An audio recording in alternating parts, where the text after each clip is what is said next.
বন্ধুরা, welcome to রোমানাস kitchen. আজকে আমি বানাবো কুচো চিংড়ির পকোড়া। তো এখানে পেঁয়াজ কুচি করে নিয়েছি 5 পিস, আর এখানে আছে 200 গ্রাম চিংড়ি মাছ, একদম দেখতেই পাচ্ছেন টাটকা চিংড়ি মাছ।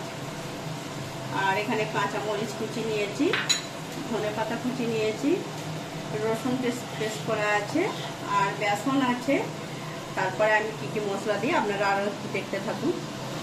প্রথমে আমি পরিমাণ মতন লবণ দেবো,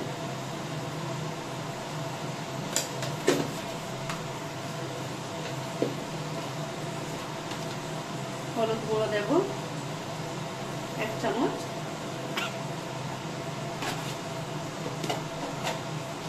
এতে জিরে গোলমরিচের গুঁড়ো আমার একসাথে গুঁড়ো করা আছে। ধনে জিরে গোলমরিচের গুঁড়ো 1 চামচ দিয়ে দেবো, মিক্স করা আছে, ভেজে গুঁড়ো করা হয়েছে। এবার আমি কাঁচা মরিচটা দিয়ে দেব, ধনে পাতা কুচি দেব, বেসনটাও আমি দিয়ে দেব। তার আগে আমি পেঁয়াজটাকে খুব ভালো করে মেখে নেব। রসুনের পেস্ট দিয়ে দেব,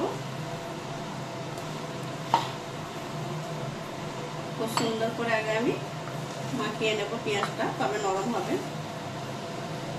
আরও কি কি উপকরণ লাগে আপনারা ভিডিওটা প্রথম থেকে শেষ পর্যন্ত একটু দেখতে থাকবেন কীভাবে আমি বানাই।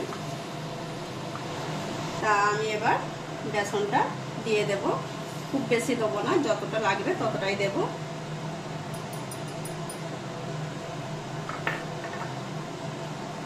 একটু হালকা করে জল দেব।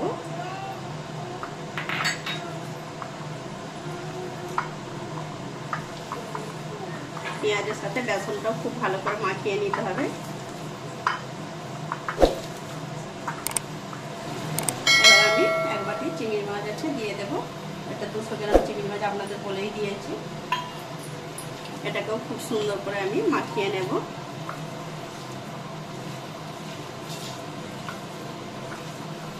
আমি এতে লাল লঙ্কার গুঁড়ো দিই না, আপনারা চাইলে দিতে পারেন, কোনো অসুবিধা নেই। দেখুন বন্ধুরা, আপনারা কাশ্মীরি লঙ্কাও দিতে পারেন। তা আমার কাশ্মীরি লঙ্কা বাড়িতে নেই, সেই জন্য আমি একটু লাল লঙ্কা দেবো না বলেছিলাম, তা দিয়ে দিচ্ছি।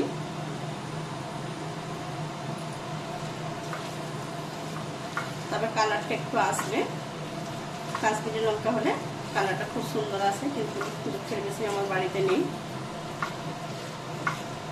এইভাবে আমার মাখানো হয়ে গেছে। তা আমার চিংড়ি মাছটা তো মাখানোই হয়ে গেছে। এবার আমি সাদা অলিভ অয়েল তেল গ্যাসে বসে দিয়েছি, তেলটা গরম হয়ে গেছে। এবার আমি পকোড়াটা ভেজে নেব চিংড়ি মাছে।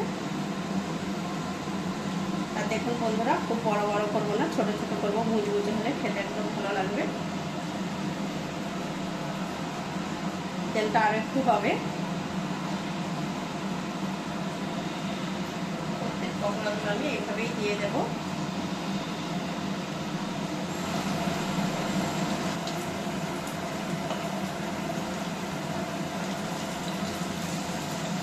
দেখুন পকোড়া, চিংড়ি মাছের পকোড়াটা একদম লাল করে ভাজা হয়ে গেছে।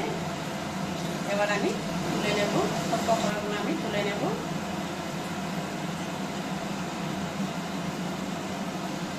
দেখুন বন্ধুরা, চিংড়ি মাছের পকোড়াটা আমার বানানো হয়ে গেছে। আমার রেসিপি যদি আপনাদের ভালো লেগে থাকে, লাইক শেয়ার কমেন্ট করবেন। আমার চ্যানেলটিকে আপনারা একটু সাবস্ক্রাইব করবেন। আপনারাও এভাবে চিংড়ি মাছের পকোড়া বানান, অসাধারণ খেতে।